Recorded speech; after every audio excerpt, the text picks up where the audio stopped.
The biggest one is the papacy. I can't get over the idea of this Marxist who calls himself the head of your church being a representation of Christ our Lord. I mean that as someone who loves the Catholic impact on the world, that says it openly, and the fruit you will know it, and you have very Marxist fruit. But would Charlie Kirk have said the same thing to St. Peter the Apostle? If he had been around in the apostolic age, would he have said, I cannot get over the fact that Jesus chose this guy that denied him to his face publicly 3 times, that he chose this guy to be his representative, his vicar on earth, the head of the Christian church? If Charlie had been around in the apostolic age, would he have schism from the Church of Jesus Christ? Would he have said, I'm not in communion with you anymore, Peter, because you rejected our Lord? Even afterwards, even after the resurrection, Peter, he was kind of being a Judaizer. We read about that in St. Paul's letter to the Galatians in chapter 2.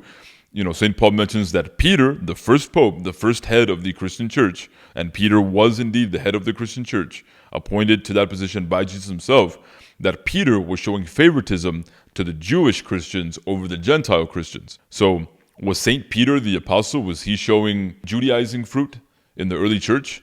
Would Charlie Kirk have had separated himself from St. Peter for the sins of Peter the Apostle?